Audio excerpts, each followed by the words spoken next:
Okay, sikuphinde sikubingelele ke mbukeli ke weMakhiwa TV kanye ke neSambali News. Sibika bukhoma ke sila emahhovisi ke omkhandlu kakhulukazi ke office ke lakhe ke usodolopha waseBaqulusini ukhansela uKhwehla Mkhwanazi. Uzokhumbula ukuthi ekseni ke namhlanje sithe sabika ukuthi ke besilapha ya esikolweni sababanga phezulu okuyiKhondo High School okuyisikolo ke esilapha endaweni yaseMondlo lapho ke usodolopha ebehola kumkhankaso okunikezela ke ngemfanusano kubafundi ke bakulesa sikolo ke so sizokhuluma nje naye ke la usodolopha amazwi akhe nje okugcina nomuzwa ngendlela umcimbi wanamhlanje uthe wahamba ngayo njengoba bekuyimpumelelo ukuthi ke kwenzeke sodolopha kuningi okukhulumile esikolweni saseKhondo so esengifisa nje ukuthi uthi qaphu kumbukeli ngasekhaya nje amazwi akho nje mayelana nalolu hlelo othe waqala oluhle ngempela kangaka lokuthi ke umkhandlu kwazi ukuthi ululisandla kakhulukazi kubafundi laba abaswele so amazwi akho nje ongathanda ukuwasho ngosuku namhlanje sodolopha ngathini ngibingelele kuMakhiwa TV kanye neSambane ngifisa mhlambe ukubonga nje ukuthi umuntu athola ithuba lokuthi abe kuleli office lapho khona uNkulunkulu asuke kubekela ukuba usiza abantu ngakho iproject le engiyiqale ngifika la eoffice ukuba ngenza umehluko empilweni zabantu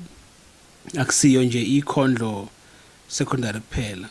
ngeke ngaye eGobeni kwa ward 1 ngaphinde ngaya lapha ya eHluma kwa ward 13 yes ngomhla ka10 April saya eKhondo ngihamba namakhansela eExco kanye no ward councillor waka ward 18 no ward councillor ward 20 uma sifika nako sasihambise ama sanitary towers kodwa masifika ngenxa yokubona iCrowd eningi yeingane ezayiphumile sabona ukuthi khona la okushoda khona sase siyapledge ukuthi sizobuya silethe icathulo kanye namajezi ngoba vele ngoApril bese uqala ukuthi kusondela ubusika kodwa bese kuba nokuphazamiseka okuningi ngenxa yokuthi niyazi ukuthi isikhathi sokhetho kwagcina kuthatha isikhathi eside in fact ngangifuna ukubuyela ngawo April kodwa kungenze ngaya phoqele ukuthi ngiye namhlanje ukuthi leli iviki eNingizimu Afrika elibiza ngokuthi Child Protection Week ngakho bekungeke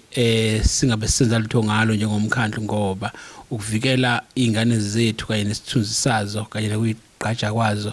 kuhleli kithi njengohulumeni noma kithi njengabaholi ngakho ke bengiyekwenza lo umsebenzi nalapho khona ngijabule kakhulu uma ngibona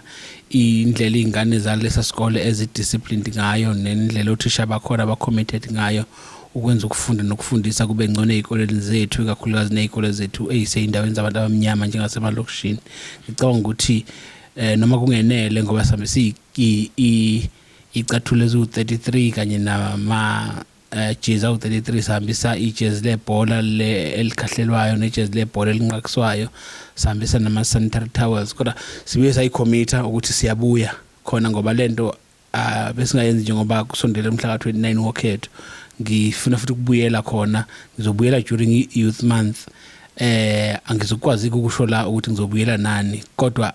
ayiphelelanga icathulo lamajezi asikuthembisile kepha sisifuna nje ukuthi sakhe ubudlelwano obuhle thina neKhondo kube isikole esisi-adoptayo njengomkhandlu kube isikole esifana nokuthi isikole sethu njengabaqulusi ukuze sikwazi ukwenza umehluko kuso bese sidlulela kwesinye isikole esilandelayo nakhona sikwazi ukushiya imark lasisuke sinyathele khona siyabonga kakhulu Dolopha sekulona udaba lwenhlelo ikakhulukazi ithuthukisa abafundi nabantu abasha ngizwe nanokuthi ke kunohlelo futhi umkhandlu waseBaqulusini niliphushayo okuhlelo oluthinta ama internship nabafundi nawukulandisa nje umuntu ngasekhaya ukuthi lolo hlelo lusebenza kanjani manenga ama internship nama learnership esibusy ngawo nekade se recruiter nje kulezi insuku through HR sikwazi njengoba kwakuphuma iadvert engicabanga ukuthi ivalwe ngasekupheleni kwenyanga April kodwa namhlanje bekuyusuku olukhethekile la khona isakhiwo esibizwa ngeNational Financial Literacy Association okuyisakhiwo esehhovisini likamongameli wezwe besize la eBaqulusini sizo introduce abafundi abangama graduate abathathwe ngohlelo lwe learnership ukuba bazo sebenza la ebaqulisini abanye baba abasebenza abafundi abaneziqu akade behlele emakhaya phakathi kwabo khona abaneziqu zokusebenza ngama-ambulance kukhona abaneziqu zokusebenza as pharmacist kukhona abaneziqu ezahlukahlukene abanye-ke baplace ngaphakathi kwamasipala njengabanye abaplace kwagesi abangama-electricians akade behlele emakhaya abanye baplace endaweni eyisebenzela odokotela njalo njalo kodwa bonke labafundi baplace la ngaphakathi ebaqulisini cishe bonke babalule bashumi 2 namhlanje ke kade bezobethula ngokohlelo lika YES program okuyuhlelo lolu oluhlele ukuthi lithuthukise abantu abasha ngakho ke abanye babo nje asebeqedile ukugcwalisa amaphepha abo kade bezothola omakhala ekhukhwini abanikezwa iyo i-agency leyo ukuze bakwazi ukuqhubeka bafunde ukuze ngoba abanesivumelwano seyinyanga ezishumi 12 months kufuneka kuphela 12 months lo sebethola experience eyaneleyo through le program ngakho besizoyilauncha kodwa okunye besizokwenza ukuthi sizobona lama home bodies asebaqulisini impilo zabo eseyishintshile through lolu hlelo bekuyilokho umsakazi so dolobha ke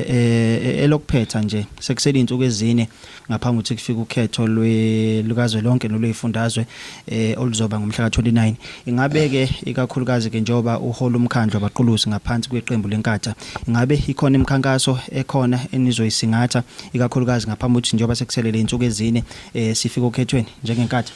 akukho esingakwenzile sesiqede konke kodwa okwethu kusasele thina njengomkhandlu ngoba thina singumkhandlu kunokhetho noma lingekho